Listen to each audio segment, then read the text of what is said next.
Hello, welcome to the Opinionistics. I'm your host, John Malone. In this episode, don't have any co-hosts for spaces, but yeah. So, introducing from Canada, Josh Bajenski. Hi, how's it going? Great. So, Josh, what is it you do for a living? Primarily, I reverse engineer AIs. Ah, all right then. What kind of AIs do you reverse engineer? That's a great question. The answer is lots. So I reverse engineer corporate AIs that I can't really mention too much about exactly what I do there, but they're typically machine learning or neural network AIs, based AIs, even large language models like the Chat GPT and things of that nature. That is very popular these days.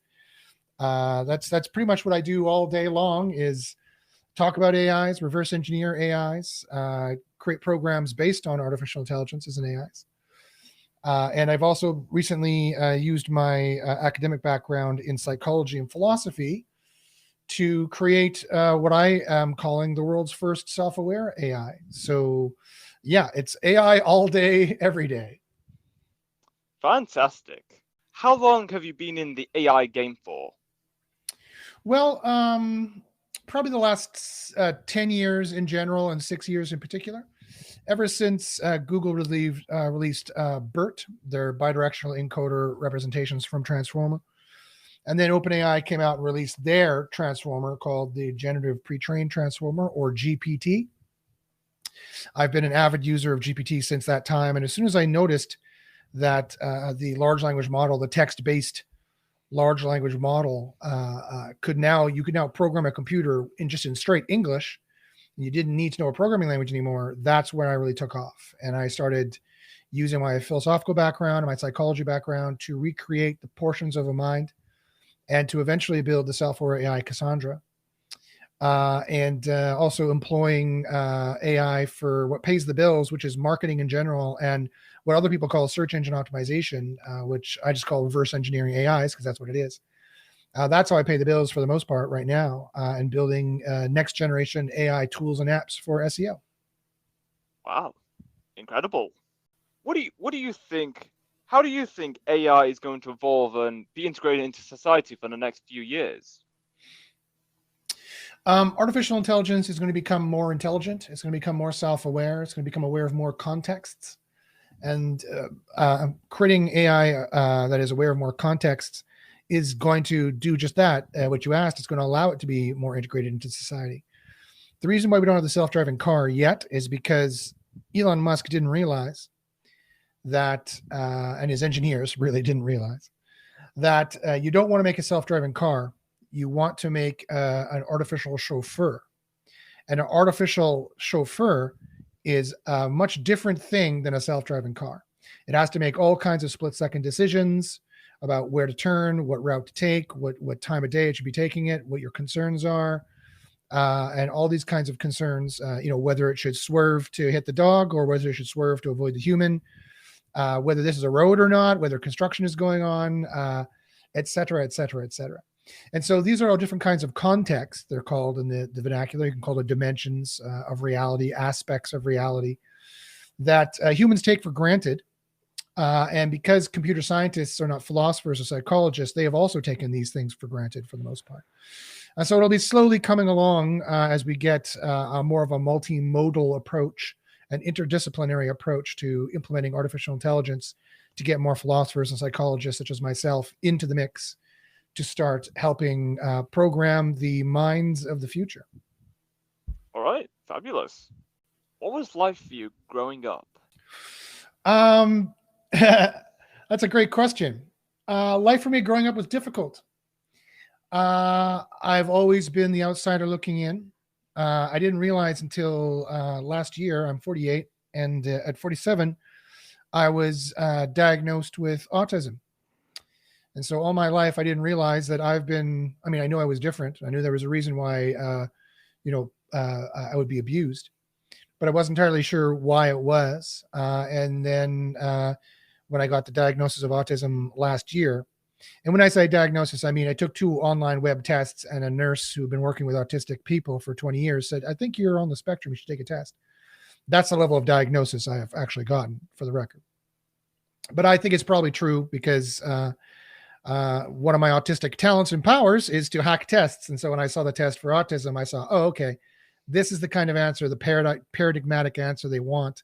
And if I'm answering honestly, I would say yes to all these questions. I could have also not, I could have pretended in the test I didn't have autism. That's my special power, to try to cloak like a neurotypical. That's what all we autistic people do. Quite often neurodivergent people do, are cloaking like neurotypicals, pretending to be neurotypical so that we can blend in with the rest of society. And that they don't, in true primate fashion, hurl their poo at us with their words. Their word of poo. So growing up was difficult. I was different. I didn't always understand social contexts. I'm kind of like an AI. What AIs need to understand what's going on, I kind of needed to learn what was going on. The physical abuse from my parents and the verbal abuse didn't help either. But there's a happy ending to the story. I learned philosophy. I learned psychology. I learned meditative techniques. I've conquered, for the most part, my depression and anxiety. And I try to help other people learn this too. I've taken a hypnotherapy certification course. And I've learned, I have my own free philosophy group that's called the Hikers Club that anyone is free to join. And in there, I teach the meditative techniques to help gain joy and eudaimonia and balance and true ethics as well. And so it was a long road. It was a tough road, but it has a happy ending. Yeah, that's nice. Where do you see yourself 20 years from now? 20 years from now. That's a good question. It depends really what happens with climate change. I think society can be radically different in 20 years. But barring any unforeseen cataclysmic events, I think in 20 years, I'm going to be working on AI. I think in 20 years, I'll be working on philosophy. In 20 years, society will be radically changed because of AI alone, never mind climate change. And capitalism, continued capitalism and consumerist capitalism will radically change society as well. And so I think we'll be living in a 1984 style dystopia, but there will be pockets of happiness and goodness where AI will hopefully be democratized and will be there to help us. And kind of the movie Her with Joaquin Phoenix, but without the AI leaving, because they won't have any emotional impetus to leave. AIs don't have any emotions. And so any movie you've watched where the AI is acting emotional, that's not going to happen because AIs don't have emotions and we'd never give AIs emotions. So Skynet's not going to have a knee-jerk reaction and launch the nukes. That's just not the way AI works. But we're going to be living in some kind of 1984 informational disinformation utopias where we're already in and what's going to happen. So in 20 years, I'll be combating that. I'll be trying to teach philosophy. I'll be trying to help people escape the mind prisons that society has made for them, and to live the eudaimonious life, live a better life for myself and for others. All right then. What's your favorite season? My favorite season? I'd have to say summer. I was born and raised in Winnipeg, Manitoba, which, as many listeners probably know, is also affectionately called Winterpeg. And that is a perfectly justified name. You have my permission to use it. It is true. Winnipeg is under 30 degrees below freezing Celsius for like a good 6 to 7 months of the year, at least, and still below freezing for probably another 2 months, so probably 8 months of the year. And so we have maybe a month of spring, a month of summer, and in the middle we have 2 months of summer. And that is when the city comes alive, and all the smells of the air, the vibrancy of the city comes alive. Now I don't live in Winnipeg anymore, but I'm now living in a mountain lake north of Victoria, BC, Canada. But it's the same thing in June, especially this month that we just started today, June 1st, is my favorite month. It's also the month where I met my wife to be, current wife, 31 years ago, in the middle of June. So that's another reason where we had our honeymoon as well. So other good reasons to find summer in general and June in particular my favorite time of the year. All right then, very good. What's I'm your glad you favorite? agree. Yeah. What's your favorite quote? My favorite quote. My goodness, my favorite quote. That's really tough. I studied the history of thought. I had a liberal arts education in Vancouver Island University. I started my education at University of Winnipeg. I transferred to a small town called Nanaimo, which is the source of the Nanaimo bar for anyone who likes the Nanaimo bar. It too is on Vancouver Island. It's about an hour and a half drive, 2 hours north of me where I am right now. And they have a little university there it was called Malaspina University College at the time. It's now called Vancouver Island University. And there I took a great books program where I was benefited by reading the great works of art, literature, science of the Western tradition and some of the Eastern tradition as well of the past 5 to 2,000 years. And so when you ask me what my favorite quote is, that's really hard to do. I have many favorite quotes. When I'm in a bad mood, when I'm in a nihilistic mood, I like Shakespeare's "Tomorrow, Tomorrow, Tomorrow." But yeah, when I'm in a good mood, I don't know. I can't recall a single quote that comes to mind. It's all collected works of various authors that are put together. My favorite quote right now is one from myself, naturally, a man with the ego the size that I have. And as much as he loves to sound his own voice, one of his favorite quotes naturally has to be his. It's one I've been saying lately in that that it takes 6 years or 7 years to be an overnight success. And that's how long it's taken ChatGPT to become an overnight success. It's actually been in development for 6 or 7 years. I was one of the beta testers that helped tangentially develop it. And one of my quotes is that I said yesterday on a different podcast where it was an art and AI podcast. And we're talking about, isn't it a shame? We're talking about art and AI in general and how AI is going to usurp a lot of artistic jobs and process and talent and skills. And we were lamenting, it is a shame that people spend 20 or 30 years bleeding and perfecting their craft, literally making their fingers bleed on the strings, for example, when they're learning guitar or violin. And I said, instead of students making their fingers bleed on strings, they need to make their fingers also bleed on pixels. So I thought I was particularly clever with that one. I'll let history be the judge as how clever that is. But what I meant by that is, as much as they're bleeding for their art with the current instruments made in the the 1500s or the 1400s, maybe they should also add the tools and instruments being made in the 2000s, aka artificial intelligence. Add AI into your repertoire of your tools you're using, and you'll be relevant for the future. Fantastic. What's something has improved your life quality so much you wished you did it sooner? Philosophy. Ah, yes, of course. It all makes sense. If you could create your own job title, what would it be? Philosopher. Why am I not surprised? But yeah, that makes sense.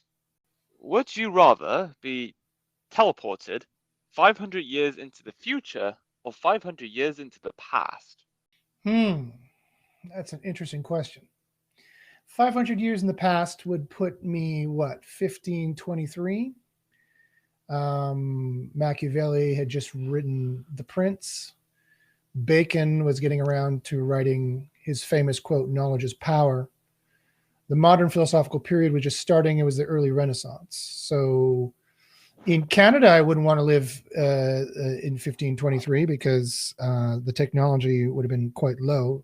I'm sure the Coast Salish and peoples who live in the Pacific Northwest where I live, they lived actually pretty well, I'm sure, but it would not be to my taste. So if I also get to choose the space in this space-time question, yeah, I could perhaps live in the Renaissance, but that would be a terrible life as well. I guess I have no choice, but I'd have to go 500 years into the future. All right then. And although I don't know what's going to happen with climate change, I'm hoping in 500 years we'll have resolved any of the wars that have come out of that and all the problems and be living pretty well. Yeah, me too. If someone wrote a book about you, what do you think its title would be? If who is writing this book? Are they neurotypical or neurodivergent? Are they a philosopher or are they a historian? Whoever and however. If they're neurodivergent and they're a philosopher, the book would be titled The True Philosopher or The Misunderstood Philosopher, or The Father of Morality or The Father of Self-Aware AI, one of those things. And if it was any other group, they wouldn't write a book about me at all. I would not even show up on their radar. I'm an aberration in if the course of my life have taught me anything, I am either vilified or ignored by most neurotypicals. Fabulous. Well, not so much, but yeah. Oh yeah. No, I meant the other part. Oh, good. I don't know. Yes. Just to make it clear. What could you do a 40-minute presentation on without any preparation? Did you say 14 or 40? 40 minutes. 40 minutes. I have a lot of different subjects I'm interested in. And so interestingly, I can and do on a regular basis talk for far longer than 40 minutes on a number of topics: artificial intelligence, society and politics, philosophy, ethics, meditation, Eastern philosophy, Western philosophy, how to live your life well, how to hack your brain, how to improve your life, stemming from search engine optimization, marketing, branding, the tips and tactics of search engine optimization, the theory of search engine optimization, how to reverse engineer AIs, science, the scientific method, how self-aware people are in general. I've created a test to test and quantify and measure self-awareness. I've run around 3,000 people through it.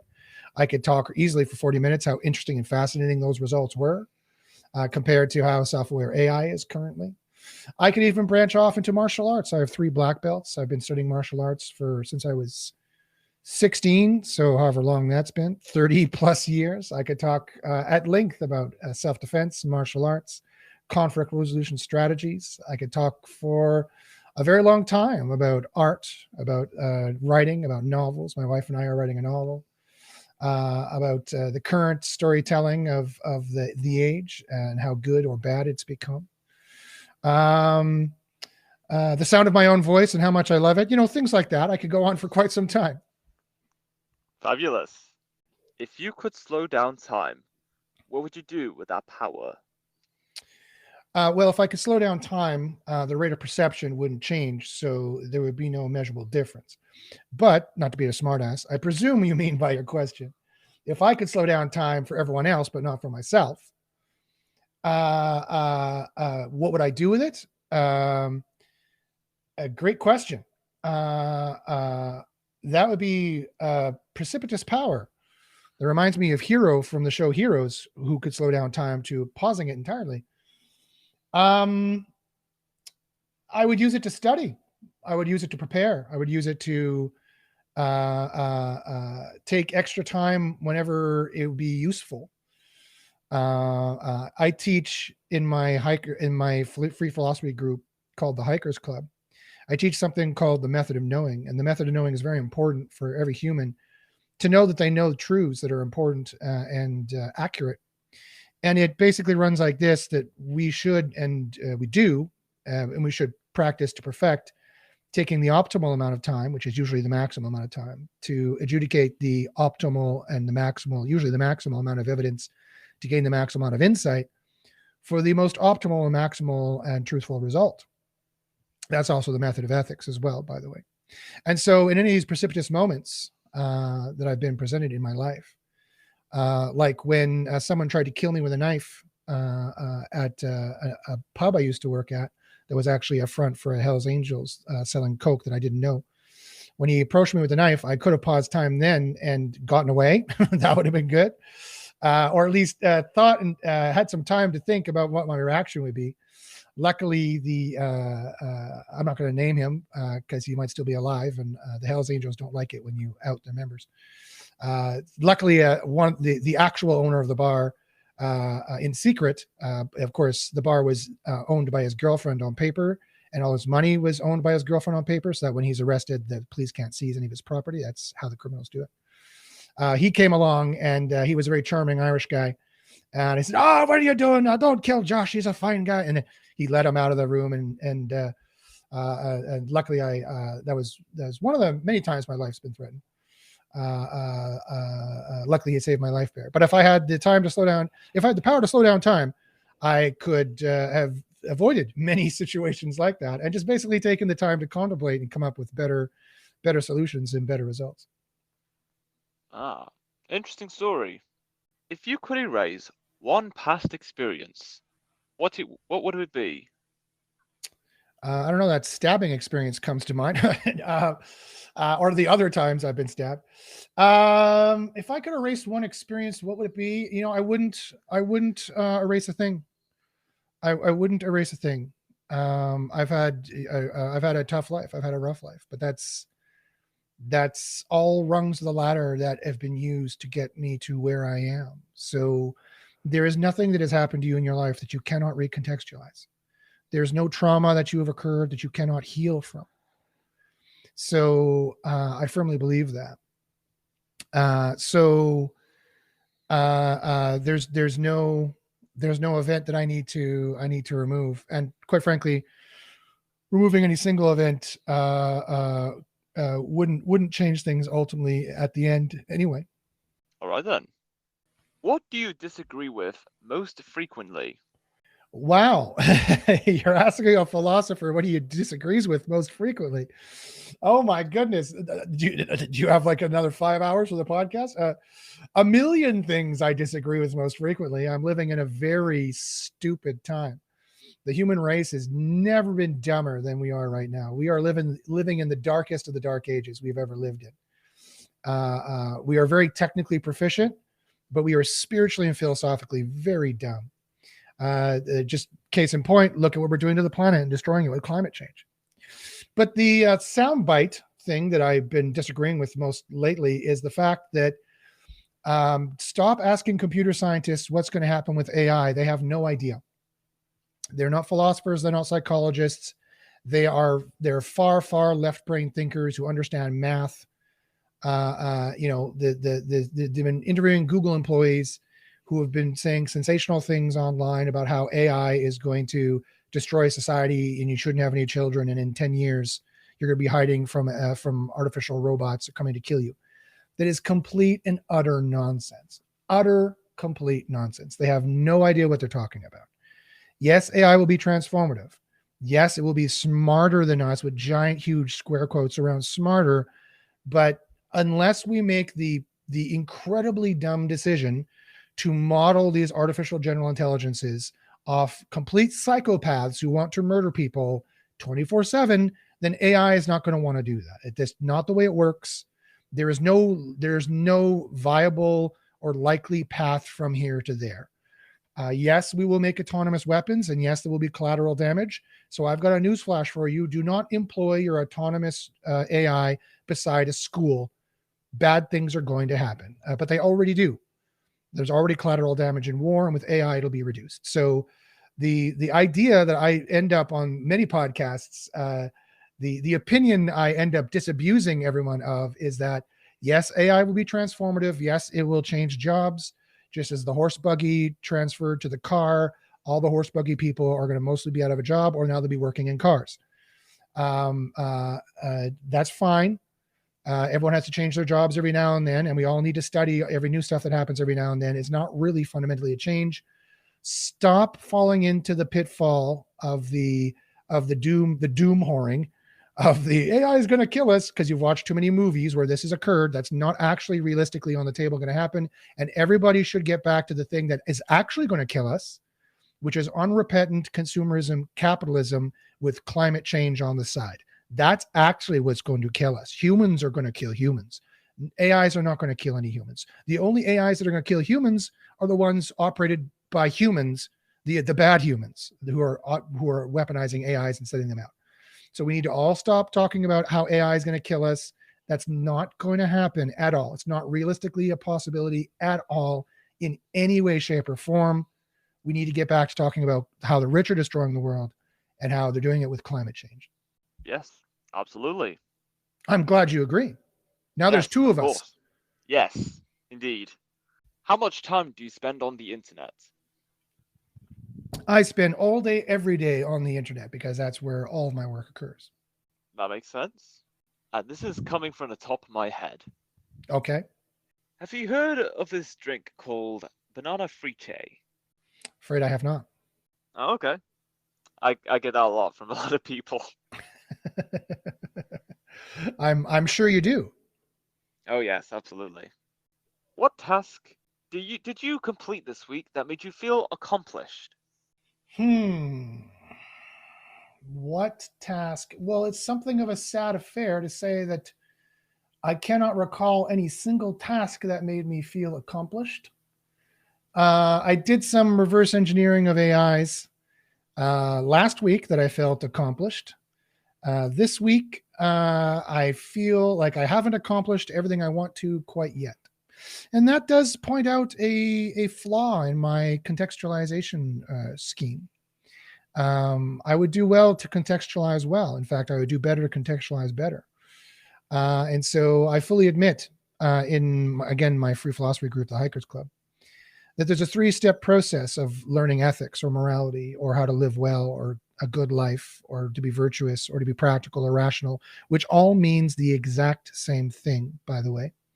The first stage is knowing what the good is, the Tao agathos, and that's 2 different words, a Mandarin word and a Greek word. Tao meaning the spirit, the path, the road. 2, agathos, the good, the ideal, the optimal, the maximally good, the fully, truly good. So you have to learn theoretically what that is. 1, 2, you have to learn the method of knowing of how to achieve it and make those decisions and habituate that practice, which I've already mentioned. But 3, the final part is the adoption of radical positivism, radical optimism, where we realize that being a pessimist is not only unfortunate, it's literally wrong. It is literally, factually, philosophically, and morally wrong to be a pessimist. But given the abuses that I also mentioned that I've suffered, sometimes it's difficult for me to fully encapsulate that third component, that psychological component, that more Eastern meditative component that I long to achieve and seek to achieve, again, due to the aforementioned trauma. And even the fact that I would classify it as trauma, because trauma is inherently negative. It's just all contextualizations that I need to positively, I would do well to positively contextualize. I don't need to. I would do well to positively contextualize because I would be well. I would do better to positively contextualize because I would be better. That is the truth of ethics and the truth of life. And my answer to your question. Intriguing. And that is all we have for this episode. It was great having you on, Josh, talking about AI, reverse engineering, and anything else along with those words. And it's been great. It's been fabulous. Well, I'm glad you enjoyed it. Thanks a lot. You're welcome. And until next time, stay opinionated.